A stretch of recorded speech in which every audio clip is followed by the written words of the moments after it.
안녕하세요. 박수민입니다. 자, 오늘 선생님들 1시간 무료 특강이라서 오셨는데, 무료 특강이긴 하지만 이동시간 포함하셔서, 그죠? 한 2시간, 3시간 벌써 시간 투자를 하셨어요. 그래서 시간은 금이라고 하는데, 그죠? 그거만큼 오늘 특강에서 선생님들께서 좋은 아이디어 그리고 공부의 방향 이런 걸 확실히 잡아가실 수 있기를 저도 바라고 그런 마음에서 설명회를 시작해 보도록 하겠습니다. 저는 일단 제 소개를 먼저 하고 이제 시작을 하는 게 좋을 것 같아요. 처음 이렇게 임용 강의를 하게 되었어요. 그래서 2005년에 노량진에서 제가 5월 달에 이제 공부를 시작을 해서 이제 6개월간 공부를 하고 이제 2006년에 공립에 합격을 해서 들어가서 10년간 현장 경력을 쌓고 다시 이렇게 선생님들 앞에 강사로 이제 나왔지만 마음은 이제 자리는 강사지만 마음은 선배 선생님 같은 마음으로 선생님들하고 이제 호흡을 하려고 이제 그런 각오가 되어 있습니다. 자, 오늘 설명회를 그럼 한번 시작을 해보도록 하겠습니다.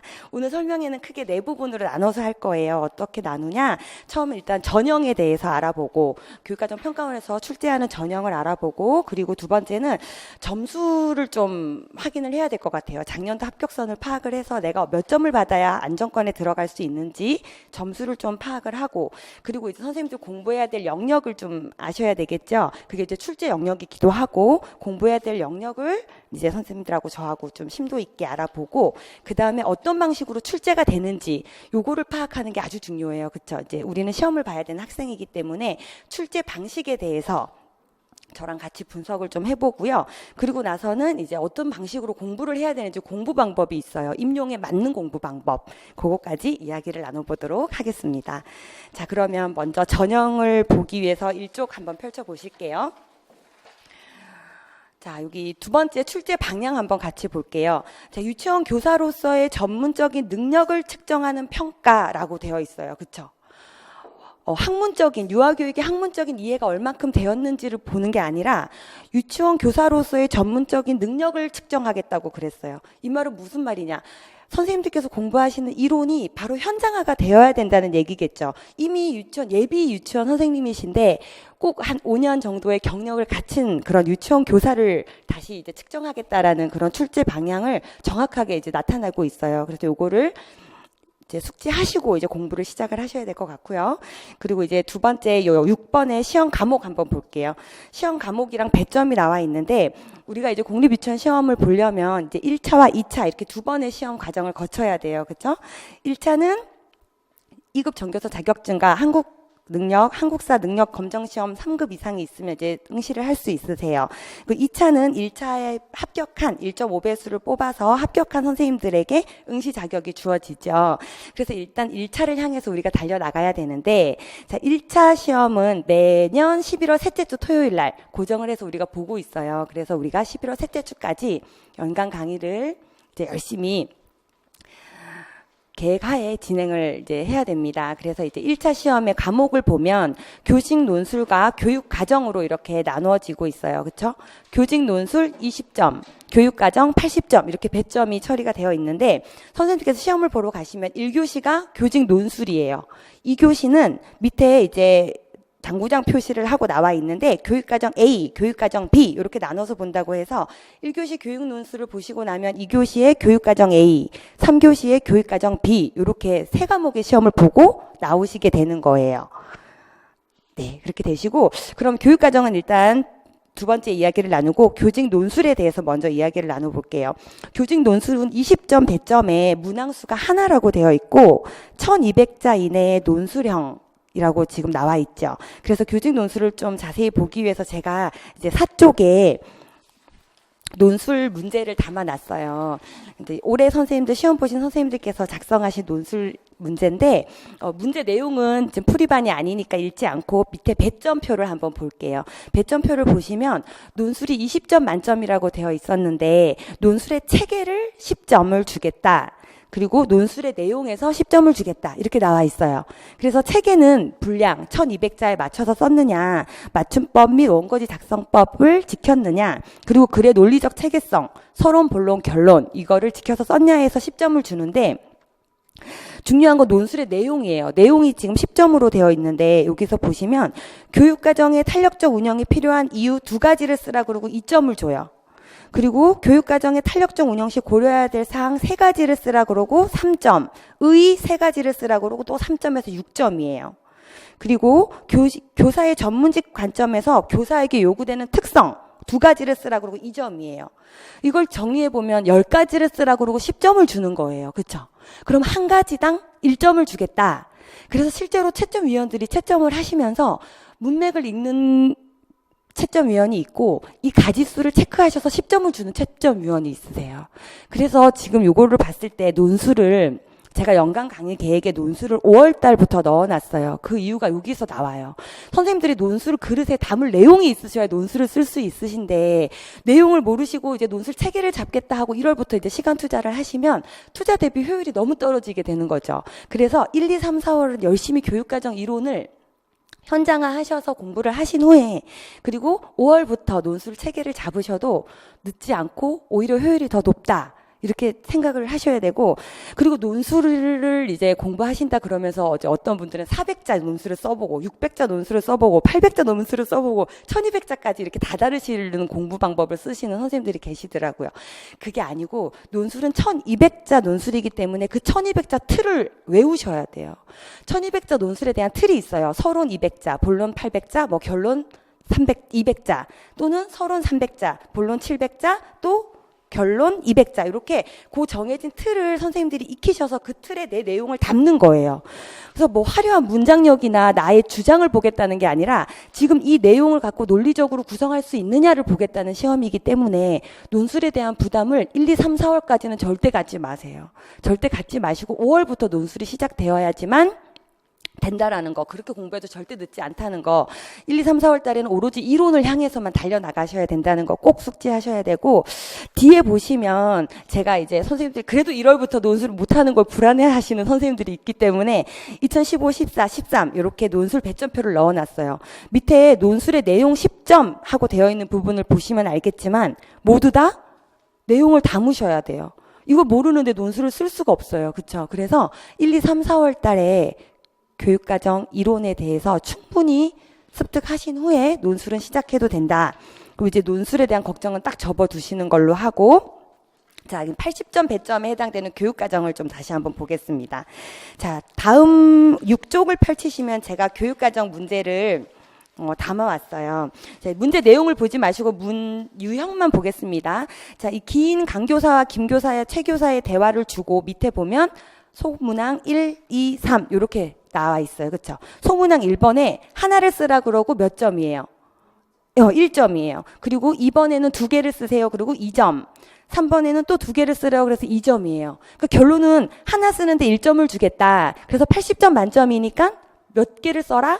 80개를 써라. 맞아요. 80개를 써라. 그래서 80점을 주겠다. 이렇게 이제 문제 유형은 이런 스타일로 진행이 되는데 1교시가 논술, 그리고 교육과정 A가 2교시였죠. 그럼 교육과정 A에서 40점을 확보를 하시고 교육과정 B에서 또 40점을 확보를 하시게 되는 이제 시험의 전형이 이렇게 이루어지게 되어 있어요.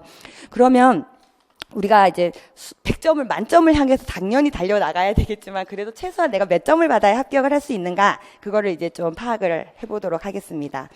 선생님들 이쪽 한번 펼쳐볼게요. 이쪽 보시면 작년도 선생님들 시험 합격선이 있어요. 작년도에 보면 1차 합격선이 76점에 되어 있는데 서울, 경기, 대전 밑에 세 번째 표는 조금 더 자세히 되어 있죠. 서울, 경기, 대전이 80점으로 합격선이 제일 높은 지역이에요. 그러면 나는 한 85점 받으면 우리 충분히 합격선에 들어갈 수 있겠죠. 네, 맞아요. 그래서 85점을 받아야 되는데 100점 만점에 85점 받는 걸 한번 계산을 해보도록 하겠습니다. 자, 계산을 해볼게요, 선생님들. 자, 100점을 받으셔야 되는데 85점을 받아야 되는데, 그쵸? 100점 만점에 85점을 받아야 되는데, 논술이랑 교육과정이 나눠져요. 그쵸? 그래서 여기서 우리 논술을 몇 점을 받아야 되냐? 논술이 20점 만점인데, 선생님들 제가 논술에 대한 부담을 다 버리세요라고 하는 이유가 교육과정에 대한 이해만 있으시면 논술은 충분히 쓰실 수가 있어요. 그리고 실제로 높은 점수가 나오고 있고, 그래서 20점 만점을 받을 수도 있지만, 18점으로 한번 잡아볼게요. 논술. 우리 논술을 18점 받는다라고 여기고, 논술이 18점에 도달하지 못한다는 건 교육과정 문제도 사실을 풀 수 없다는 얘기이기 때문에 논술은 18점을 충분히 받으실 수가 있으세요. 그럼 이제 교육과정은 그럼 몇 점을 받아야 되냐? 한번 봅시다. 85점이 나와야 되니까 18점이면 67점. 맞아. 67점이 나와야 되죠. 67점이 나와야 되는데 80점 만점에 그럼 몇 개를 틀려도 된다는 얘기예요. 13개는 틀려도 된다. 요런 목표로 일단 시작을 하는 거예요. 물론 그날 컨디션에 따라서 성적이 더 좋게도 나올 수도 있겠지만 모든 이론을 다 맞출 수가 없어요. 이번에 올해 시험만 봐도 매니아 와이즈만이 말한 질문 유형을 쓰라고 했어요. 선생님들 그 문제 때문에 다들 멘붕이 왔다고 그래요. 그쵸? 근데 그 문제를 포기하지 않고 다 가져가야 되겠지만 설령 그 문제를 틀리더라도 충분히 합격할 수 있다. 그러니까 공부가 그렇게 모든 학문을 파야 될 만큼 어려운 건 아니다라는 자신감을 갖고 시작을 하셔도 될 것 같아요. 그래서 우리가 일단 합격 어느 정도 내가 점수를 받아야 되는지를 알아봤기 때문에 선생님들이 목표 점수가 좀 설정이 되셨을 거라고 봅니다. 자, 그러면 이제 합격선까지 우리가 알아봤고, 그럼 이 점수를 받기 위해서 무엇을 공부해야 되냐? 이게 제일 중요해요. 그쵸? 무엇을 공부해야 되냐? 그 3쪽을 펼치시면 제가 시험 출제 영역 해서 이제 즉 공부 영역이에요. 이거를 정리를 해봤어요. 임용시험 공고문에는 출제 범위가 유치원 교육과정 전 영역으로 나와 있어요.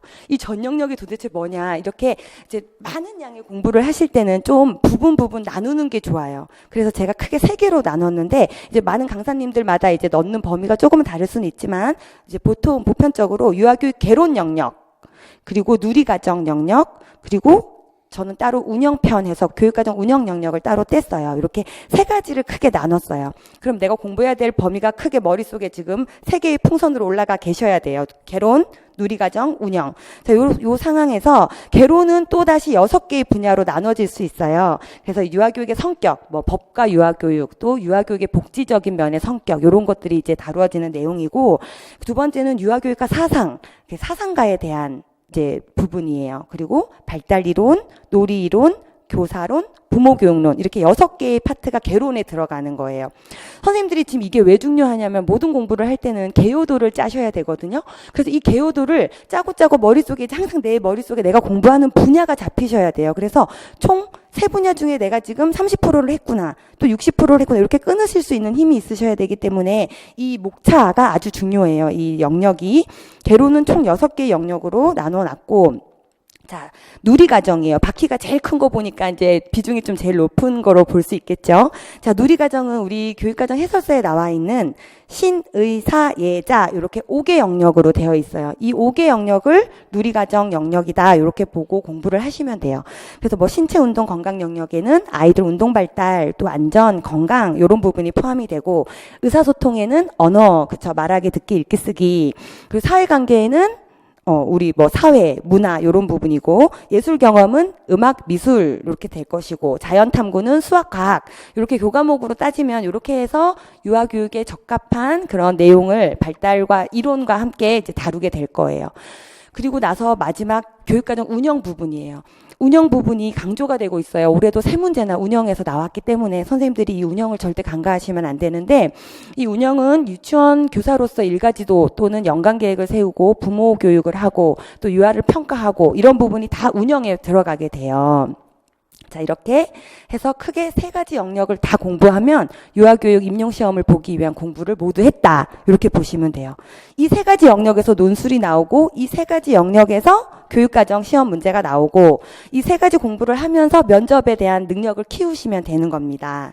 자, 이렇게 되는데 1차 시험의 영역별 비중을 좀 보고 싶죠. 그래서 제가 밑에다가 작은 표로 넣어놨는데, 선생님들이 이제 14, 15, 16년도의 문제를 보시면 비중이 똑같이 나왔어요. 개론 부분은 16문제 중에 5문제가 출제가 되고 있고, 누리과정 문제가 16문제 중에 제가 11 해놨는데 운영편이 포함이 돼서 그래요.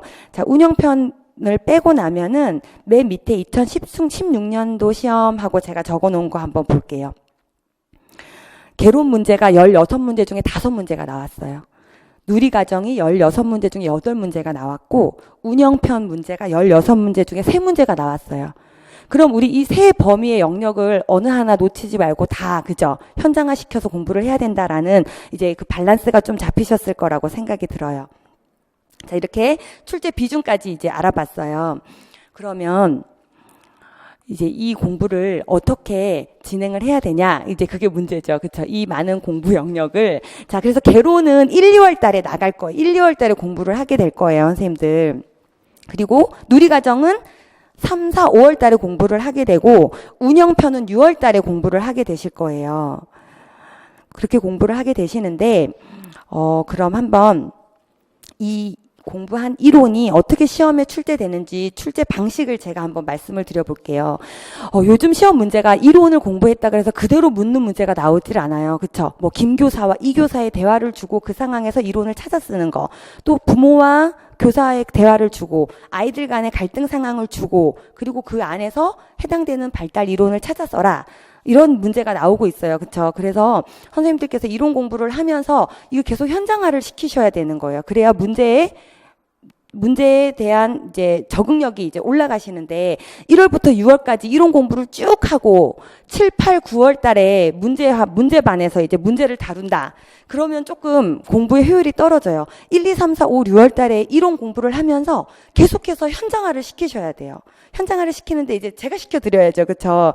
그러니까 제가 이제 2005년에 공부를 하고 이제 현장에 가서 아이들이 이렇게 상황을 보면서, 아, 쟤네가 지금 뭐 때문에 싸우는구나. 저거는 삐아제의 보조 능력이 아직 올라가지 못했기 때문에, 형성 도달하지 못했기 때문에 차를 갖고 저렇게 싸우고 있구나. 네가 더 많아, 내가 더 많아. 이런 상황을 모두 봤어요. 근데 그런 상황이 그대로 시험에 나오고 있어요. 그렇죠? 아이들의 그런 차를 갖고 또는 뭐 물 갖고 싸우는 상황을 주고, 무엇이 결여돼서 나타나는 현상이냐, 그런 문제가 지금 모두 우리 지금 시험 보는 16문제 모두 다 그렇게 나오고 있기 때문에, 강의를 하면서 제가 계속 선생님들에게 이론을 현장화로 바꿔드릴 거예요. 그러면서 이론을 외우고 그것이 현장에서 어떻게 적용되는지 알아야지만 문제를 더 쉽게 풀 수 있기 때문에, 어떤 분들은 이걸 이제 활용형이다 이렇게 말을 하는데, 이제 현장에서 갓 나온 저는 그게 활용형이 아니라 그 살아있는 이론을 그대로 이제 현장으로 연결시키는 거예요. 그냥 공부는 또 그렇게 하셔야 되고. 그래서 이제 선생님들이 현장에 가셔서 우리 반 아이들 중에 인기 가장 많은 아이가 누군가 이걸 알아보려면 모르노의 사회성 측정법을 쓰실 수 있는 거예요. 내가 공부를 했기 때문에. 그 저도 또 아이들을 조사할 때 그렇게 해봤기 때문에 선생님들한테 뭐 사회성 측정법에 대해서 공부를 하면서 그런 예를 제가 계속 알려드리겠죠. 그 교실 상황에서. 그래서 소외된 아동, 인기야. 이제 기출된 부분이에요. 이 문제는. 또 이런 거를 제가 설명을 해드리면서 이론의 현장화, 제가 계속 강조하고 싶은 건 이거고요. 그리고 이제 두 번째 어떤 방식으로 또 출제가 되냐 봤더니, 교육부 정책에 따라서 현장에서 추진하고 있는 사업이 그대로 시험 문제에 나오고 있어요.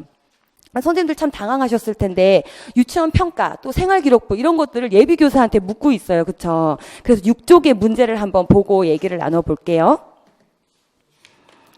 자, 6쪽을 보시면 2015학년도에 이제 출제된 문제예요.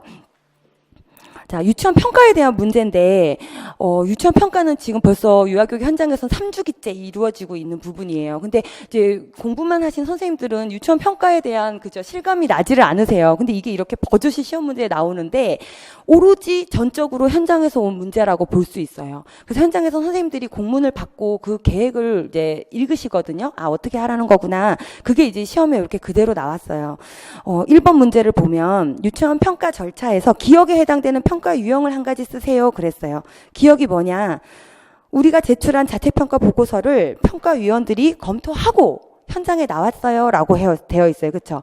유치원 평가는 서면 평가랑 현장 평가 두 가지로 나눠서 이루어지거든요. 그래서 지금 서면 평가에 대한 걸 묻고 있어요. 그래서 답을 서면 평가라고 쓰셔야 되거든요. 이거는 어디 강론서에 나와 있지 않고 오로지 현장에서 온 문제예요. 그리고 두 번째, 니은과 디귿에 해당되는 영역을 쓰래요. 이것 또한 현장 유치원 평가에 대한 내용을 아셔야지만 쓸 수 있는 거고, 그래서 이런 유치원 현장 문제가 그대로 이제 시험 문제에 나오기 때문에 선생님들께서 현장에서 내려오는 그런 중요한 사업, 또 지금 실시하고 있는 그런 정책들을 제가 집어다 드리면 그거를 이제 보시면 되는 거예요. 현장 문제이지만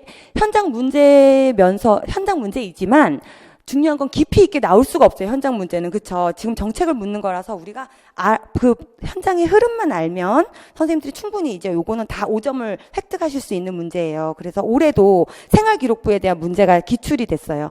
근데 이 생활기록부가 현장에서 아주 말이 많았어요. 왜냐하면 이제 생활기록부에 대해서 교육부에서 다시 재정리를 하겠다. 유아교육이 아직 유아교육이 아직 생활기록부에 대한 부분이 미비하다 여겨서 생활기록부에 대한 재정비를 하겠다고 해서 공문을 수없이 내려보냈고 그에 따라서 현장에서 생활기록부 쓰는 작성법이 바뀌었어요. 그러자 바로 선생님들 시험 문제에 나왔어요. 그쵸? 이렇게 현장의 동향과 시험 문제가 연결되는 것이 점점 늘어나고 있기 때문에 선생님들께서 이제 제가 선생님들께 현장의 문제를 이제 알려드리는 걸로 이제 강의하는 도중 중요성을 짚어드릴 거예요. 그래서 이 유치원 평가 문제가 이제 15년도에 나왔는데 16년도에 또 나왔어요. 그쵸? 다음 장에 또 보시면 소문항으로 제3주기 유치원 평가 지표에 대해서 또 묻고 있어요. 그리고 유치원 평가가 아직 제가 봤을 때는 한 2번은 더 나올 수 있어요. 왜냐하면 안 물은 부분이 많거든요. 평가의 목적, 또 평가 결과의 활용, 학부모에게 알 권리를 충족하기 위해서 유치원 알림위에다가 공개를 한다. 이런 부분 아주 중요한 건데 아직 나오질 않았거든요. 이런 부분을 짚어드리면서 선생님들하고 함께 공부를 해나가면 현장에서 온 문제는 우리는 다 맞출 수 있다.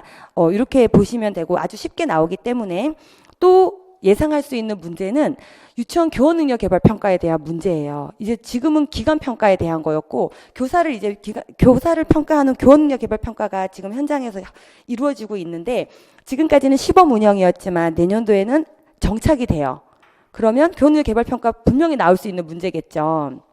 그래서 제가 교재에 고민을 많이 했어요. 이론 부분을 대부분이 넣어 있는데 이걸 어떻게 해야 되나 고민을 하다가 교원능력 개발평가 그리고 유치원평가 이런 부분 현장에서 선생님들이 받으시는 공문 내용을 교재에 넣었어요. 선생님들이 샘플로 보실 수 있게.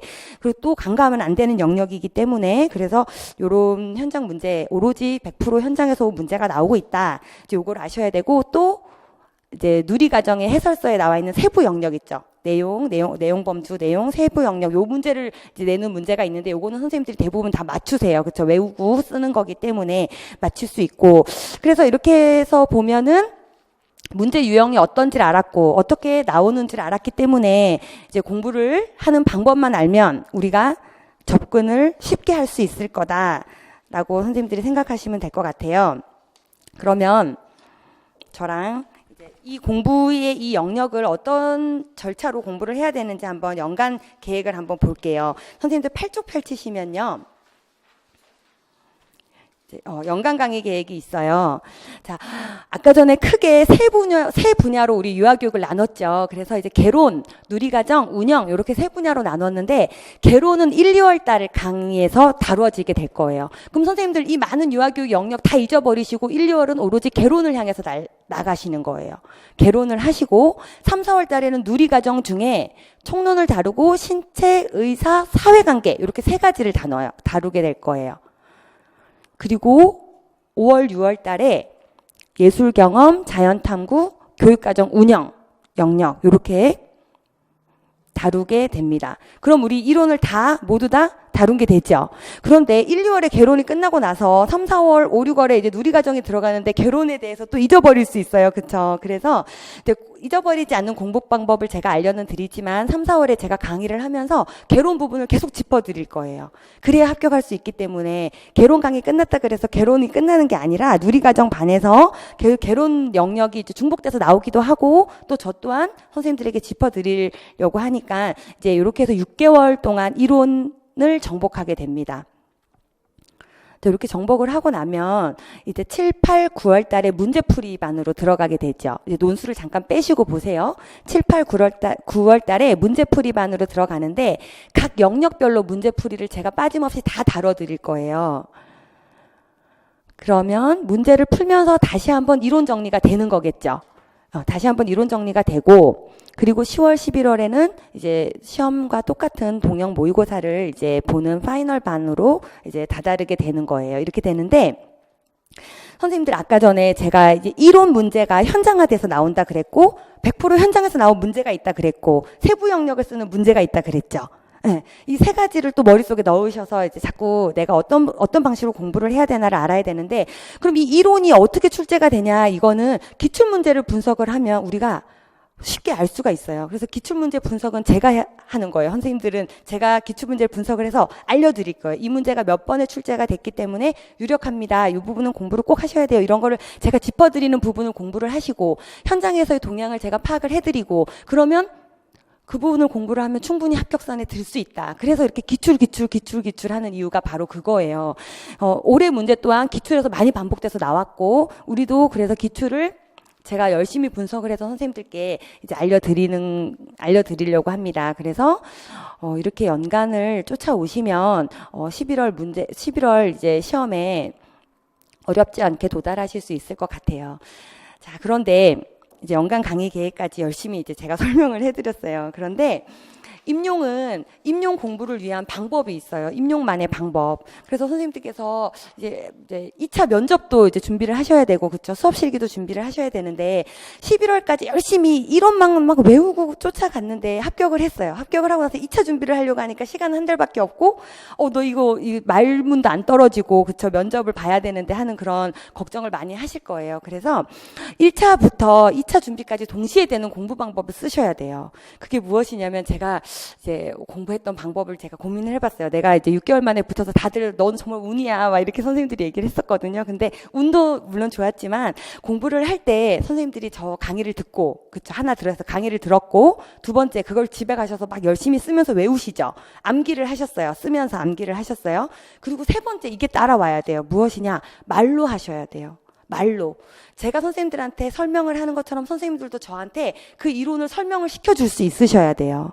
그래서 이 A, B, C 세 가지가 동시에 이루어져야지 이 이론이 정말 내게 되는 건데, 보통 대부분의 선생님들이 그냥 쓰고 외우는 거에서 끝나거든요. 그럼 다 내 머릿속에 그 순간은 들어왔어요. 들어왔는데 이론이 워낙 많고 공부해야 될 범위가 넓다 보니까 자꾸 또 어떻게 잊어버리게 돼요. 처음에 공부한 부분을. 그래서 그것을 좀 더 확고히 하는 방법이 말로 해라. 말로 하는데 그것을 나에게 설명을 하실 수가 있으셔야 되는 거예요.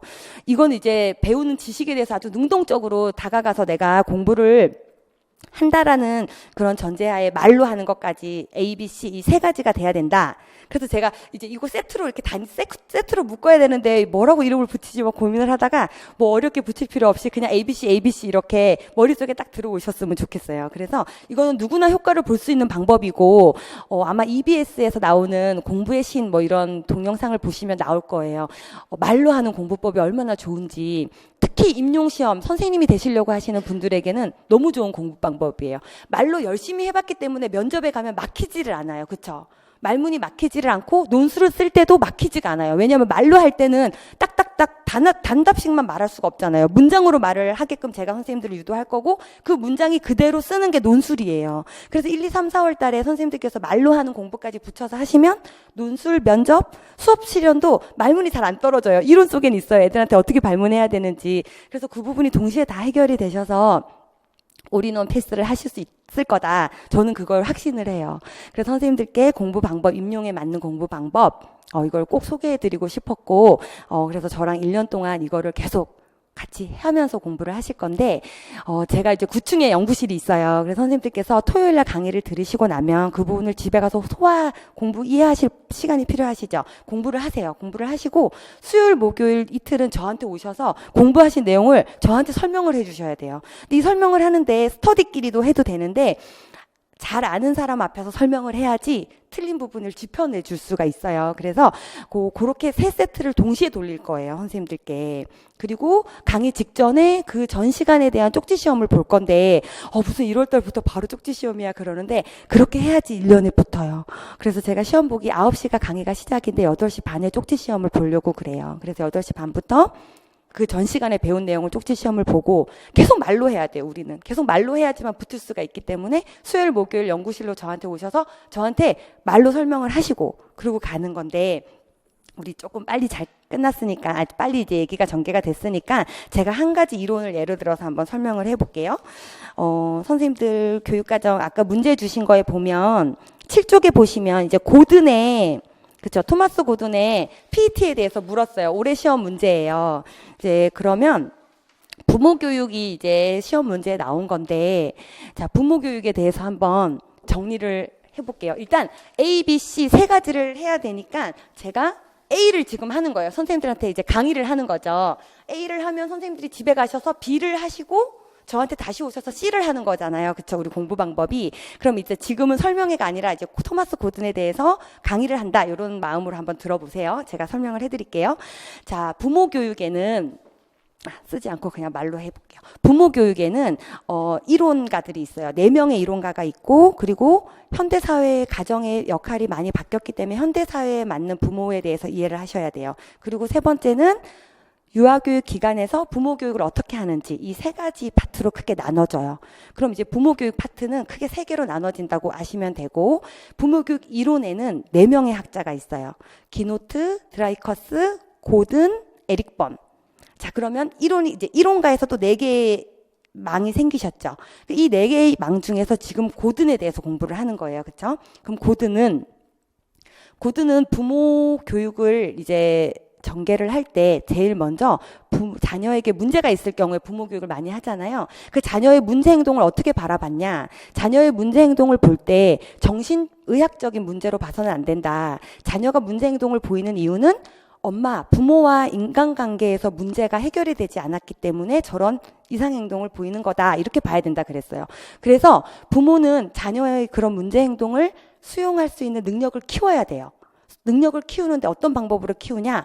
언어적인 방법과 비언어적인 방법으로 자녀의 수용 능력을 키워라. 자녀의 문제 행동을 보는 수용 능력을 키워라. 라고 말하는 기본 관점이 있어요. 그럼 선생님도 이제 이 강의를 들으셨으면 집에 가셔서 공부를 하실 때 토마스 고든, 그죠? 토마스 고든에 대한 기본 관점 해가지고 토마스 고든은 자녀의 문제 행동을 정신의학적인 문제로 봐서는 안 되고 부모와 자녀가 인간관계에서 오는 문제로 봐야 된다.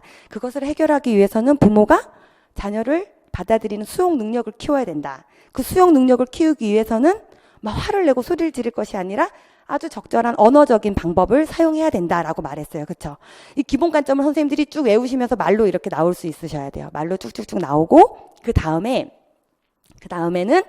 토마스 고든이 그러면 어떻게 전개를 하라고 했는지에 대한 방법이 또 나와요. 일단 기본 관점을 하셨고 그 다음 첫 번째 방법은 토마스 고든이 무엇을 하라고 했냐? 수용성 수준을 먼저 파악하라 그랬어요. 부모의 수용성 수준. 수용성 수준이란 용어를 바꿔서 외우시면 안 돼요. 고든이 정확하게 지적한 용어이기 때문에 이 수용성 수준은 뭐냐면 받아들일 수 있는 정도를 말해요. A라는 아이가 마트에 가서 막 뛰고 있어요. 근데 어떤 엄마는 나 저건 괜찮아 하고 수용성 수준이 높은 엄마 있죠.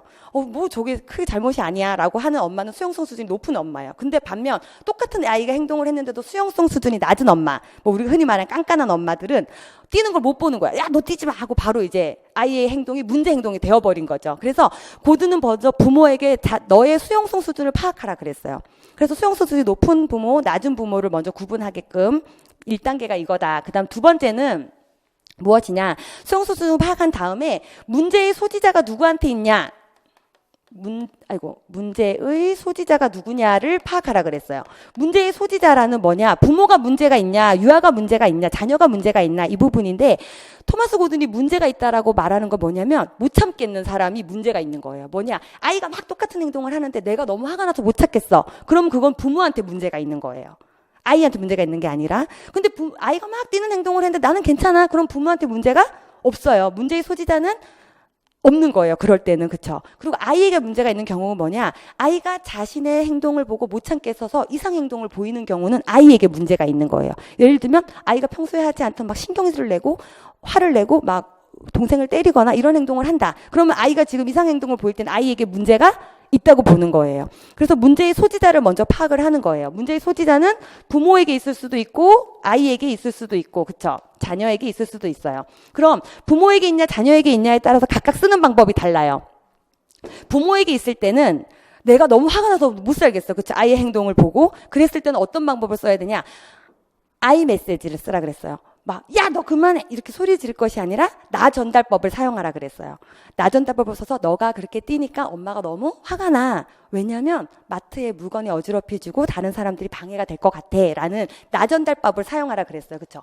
자녀에게 문제가 있을 때는 어떻게 하라 그랬냐? 자녀의 이야기를 적극적으로 들어주라 그랬어요. 제가 지금 너무 자기 스스로 못 참겠어서 괴로운 행동을 보이고 있죠. 그렇기 때문에 자녀에게 뭐가 힘드니? 자녀 이야기를 다 들어주는 거예요. 적극적 경청도 이제 단계가 있는데 이제 인식을 하면서 들어주는 거예요. 고개를 끄덕이면서 그리고 계속 말해보라고 유도를 하면서 그게 바로 적극적 경청이에요. 그래서 우리가 지금 고든에 대해서 공부를 하는데 고든은 수용성 수준을 파악하고 문제의 소지자를 나눈 다음에 부모에게 문제가 있을 때는 뭐 쓰라고 했죠? 네, 나전달법을 쓰라 그랬어요. 자녀에게 문제가 있을 때는 적극적 경청을 하라 그랬어요. 자, 그럼 토마스 고든에 대한 정리가 되죠. 그래서 이번 시험에서 물은 게 뭐냐, 문제의 소지자가 누구한테 있냐가 시험에 나왔어요. 그리고 아이가 있을 때 지금 선생님이 엄마한테 제안한 방법이 뭐냐, 적극적 경청을 쓰라고 제안했다는 게 시험 문제에 나왔어요.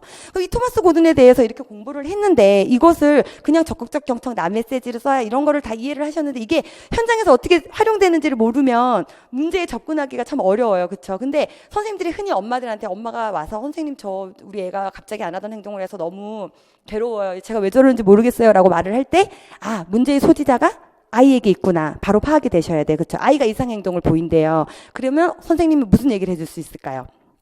누구 어머니, 아이 얘기를 좀 잘 들어주세요. 혹시 적극적 경청이라는 말 들어보셨어요? 이렇게 해서 이제 전개가 되는 거죠, 부모 교육이. 그럼 토마스 고든의 이론을 선생님이 현장에 적용을 한 거예요. 그렇게 해서 적극적 경찰법은 부모에게 소개를 했고, 그리고 혹시라도 엄마가 오셔서, 아, 나는 너 화를 참지를 못하겠어요, 아이가 무슨 행동을 하면 제가 폭발을 해요, 이렇게 말을 해요, 부모님이. 그러면 누가 문제의 소지를 갖고 있는 거예요? 부모가. 엄마가 내가 못 참겠거든, 애는 그냥 행동을 하는데, 그럼 부모가 문제의 소지자인 거예요. 그랬을 때는 선생님이 어떤 방법을 알려줘야 되는 거예요? 나전달법을 쓰세요. 어머님 너무 화가 나실 때는 잠시 문제에서 떨어지셔서 나전달법이라는 걸 써보세요 라고 나전달법 절차를 부모에게 알려주는 거예요. 우리가 공부를 이렇게 하면 현장에 이제 시험 보러 가셨을 때 나오는 문제가 현장화 되어 있기 때문에 쉽게 접근을 하실 수가 있어요. 그렇죠? 그냥 이론 따로 현장 따로가 아니라 모든 게 다 현장에서 지금 적용되고 있는 거기 때문에 선생님들이 이렇게 공부를 하시면 돼요. 그럼 제가 이제 이론 강의를 했어요. 그럼 선생님들이 집에 돌아가셔서 오늘 배운 거를 이렇게 딱딱딱 종이에다가 꼭 그리면서, 개요도를 그리면서 공부를 하실 거죠. 꼭 개요도를 그려야 되는 이유는 이미지로 공부를 하셔야지 되기 때문에 절대 이제 그냥 생각으로 하시면 안 되고 쓰시면서 공부를 하셔야 돼요. 쓰시면서 고든의 기본 관점, 고든은 자녀의 문제 행동을 문장으로, 그죠? 쓰시면서 하시는 거예요. 정신의학적인 문제로 봐서는 안 되고 부모와 인간관계의 문제에서 발생한다라고 하였다. 이렇게 해서 그걸 또 공부를 하셔요. 그러고 나서 어느 정도 암기가 된 것 같아요. 그러면 수요일, 목요일 날 저 연구실로 오셔야 돼요. 그쵸? 그 이제 순서표를 만들 건데 오셔서 저한테 설명을 하고 가셔야 돼요. 아, 토마스 고든 해보겠습니다. 그러면 부모 교육에는 이론가가 4명이 있고 이제 그 처음 서두부터 시작을 하시고 나서 토마스 고든에 대해서 말씀드리겠습니다. 토마스 고든은 기본 관점은 이러이러하고, 토마스 고든이 제일 먼저 부모 교육을 시작할 때는 수용소 수준을 파악하라고 하였습니다. 수용소 수준이란 자녀의 행동을 받아들일 수 있는 부모의 수용 능력을 말합니다. 그쵸? 이걸 선생님들이 제가 선생님한테 설명한 것처럼 이렇게 쫙 얘기를 하실 수 있으면 고든에 대한 지식은 딱 킵이 된 거예요, 머릿속에. 이런 식의 공부를 누적을 시키시면서 시험 문제를 풀고 또 말로 하고 이러면 합격 금방 하실 수 있으시겠죠? 어려운 분야는 맞지만 공부 방법을 바꾸면 우리 충분히 하실 수가 있어요. 저도 이렇게 해서 6개월 만에 합격을 했고 선생님들에게도 가능성이 있다고 말씀드리고 싶어요. 충분히. 집에서 그냥 공부만 하시면 안 돼요. 다른 생각도 많이 나고 또 휘말리고 즐겁지가 않아요. 일단 재미있게 앞에서 말을 하면서 공부를 하면 즐거우세요. 기분이 좋으세요. 내가 그걸 해결했다는 거에 대한 피드백이 있기 때문에 꼭 언어로 표현을 하셔야 되고, 저와 함께 구두 ABC 공부 방법을 적용을 해서 하도록 합시다. 자, 그리고 두 번째는 또 한 가지 제가 선생님들께 당부드리고 싶은 건, 임용 공부를 1년을 준비를 하시잖아요. 그 1년의 준비 과정이 생활화가 되셔야 돼요. 내 생활화. 그냥 도서관에 가서 공부 시작이 아니라 화장실 갈 때도, 차를 타고 이동할 때도, 커피숍에서 커피를 마실 때도 나는 유아 임용을 하는 사람이에요. 유아 임용이 내 생활 속에 깊숙이 들어와야 돼요. 그 예를 들면 뭐냐, 선생님도 공부하시다가 뭐 버스 타고 차를 타고 어디 이동하실 일이 생길 거예요. 그렇죠? 이동을 하실 때 비상대피로라는 자동차 비상대피로라는 편말이 보였어요. 보통 사람들은 그게 그냥 비상대피로라고 무슨 위험한 일이 생기면 저쪽으로 빠지라는 거라 보다라고 생각을 하겠지만, 우리 임용을 하는 선생님들은 그게 뭐로 보여야 되냐면, 비상대피? 뭐 같아요, 선생님? 맞아, 연결이 돼요. 그 순간 또 이 순서가 딱딱딱 떠오르셔야 돼요. 소방대피 훈련이 떠오르면 소방대피 훈련을 할 때 유아들에게 어떻게 전개를 해야 되고, 교사들은 사전에 어떤 계획을 갖고 있어야 되고, 그쵸? 화재대피 훈련이 왜 중요한지에 대한 그런 모든 것들이 이 꼭지를 달아서 나오셔야 돼요. 꼭지를 달아서 나올 수 있게 하고 그 순간 머릿속에 계속 생각을 해야 되는 거죠. 이동하는 과정에. 그리고 또 뭐 커피숍에 갔어요. 예를 들면 커피숍에 갔는데 1+1 행사를 하고 있어요. 그럼 다른 사람들은 그냥 하나 더 주니까 좋다 이거지만 우리는 그게 뭐로 보여야 돼요? 유치원 행사로 연결이 돼야 돼요. 유치원 행사에서 부모 참여를 유도하는 행사 방법. 그리고 유치원에서 지금 하고 있는 행사가 어떤 게 있는지 그렇게 해서 커피숍에서도 또 순간순간 떠오르셔야 되고 공부를 말로 하다 보면 하지 않으라 그래도 눈에 보이는 게 다 임용으로 보여요. 다니시면서. 그러실 수 있으세요. 그래서 임용의 생활화가 돼야 된다라는 걸 강조하고 싶고 또 이제 직장과 병행하시면서 공부하시는 선생님들 계실 거예요. 근데 나는 직장이랑 병행을 하니까 너무 공부하는 시간이 부족해. 이제 흔히들 할 수 있는 얘기인데 그것 또한 임용으로 활용하면 100% 활용을 하실 수가 있어요. 그렇죠? 뭐 어린이집이나 유치원에서 내가 지금 선생님을 하고 공립교사로 가려고 한다 하실 때는 뭐 어린이집이나 유치원은 아이들이 있어요. 살아있는 교육이 이론이 그대로 있는 거예요. 그럼 뭐 아이가 예를 들면 선생님 저거 뭐 칫솔 이렇게 얘기를 해요. 그럼 그걸 보는 순간 그래 칫솔이 하고 주지 말고 뭐가 스노우의 사회적 상호작용이 떠오르면 돼요. 내가 공부한 부분이 이론으로. 그래서 그래 칫솔이 저기 있구나 라고 아이들에게 확장 모방, 의미 부연, 촉진을 해줄 수 있는 그 단계가 떠오르면 직장과 공부를 병행하시는 분들도 충분히 공부를 생활화로 시켜서 오히려 더 곱빼기가 되는 그런 공부를 하실 수 있다. 전 그걸 강조하고 싶고 선생님들 이제 모든 걸 포기하시고 노량진에 임용을 하러 오신 분이시라면 저랑 ABC 강의법으로 같이 공부를 하시면 공부법으로 같이 공부를 해 나가시면 짧은 시간에도 충분히 합격을 하실 수 있을 거다. 라고 말씀드리고 싶고 선생님들 그 현대의 정주영 회장 있죠. 무에서 유를 창조한 회장이라고 그러죠. 예. 그 현대의 정주영 회장의 그런 일대기가 나와 있는 말들이 있어요. 그중에서 제가 제일 좋아하는 말이 있고 저도 이제 그 말을 너무 공감을 하니까 저의 인생의 모토처럼 되어 있는 말이 뭐냐 90%의 확신과 10%의 자신감으로 모든 걸 밀어붙이라고 그랬어요. 나 될까? 불안해. 지금 다른 데서는 뭘 한다는데 이런 불안감을 갖는 순간 나는 이미 안 되는 거예요. 나 이렇게 하면 무조건 돼. 이 확신이 너무 중요해요. 그래서 90%의 확신을 가지시고 나 충분히 1년 만에 할 수 있어. 그쵸? 90%의 확신과 10%의 자신감으로 밀어붙이는 거예요. 밀어붙이시고 얼마나 지금 혜택이 좋아요. 독학하시는 거 아니잖아요. 학원에 오셔서 강사가 하라는 대로 따라가시면 되고 1, 2월 강의, 3, 4월 강의 강사가 계속 짚어줄 거예요. 내가 계속 짚어드리면 선생님들은 그거에 맞춰서 모든 것을 뭔가 마음의 사포를 다 열고 쫓아만 오시면 되는 이 좋은 조건에서 왜 공부를 못하겠어요. 그쵸? 그래서 선생님들 분명히 1년 만에 합격하실 수 있고 그 조건을 갖추고 계시다는 거 꼭 아셔서 확신을 가지고 임용 공부를 하셨으면 좋겠고 오늘 이 설명의 자리에서 선생님들이 뭐 좋은 아이디어나 이제 팁이라도 좀 얻어가셨으면 좋겠어요. 그래서 현장화되고 있는 이 출제 경향 놓치지 마시고 또 이론 공부하실 때 계속 현장화 바꾸는 거 제가 강의하면서 중간중간 계속 짚어드리는 강의의 핵심이 될 거예요. 그래서 선생님들과 1월 달부터 이제 만나서 공부를 할 텐데 1월 9일이 개강일이에요. 그래서 선생님들 1월 9일 날 오시면 1, 2월 강의 오리엔테이션을 또 그때 해드리도록 하겠습니다.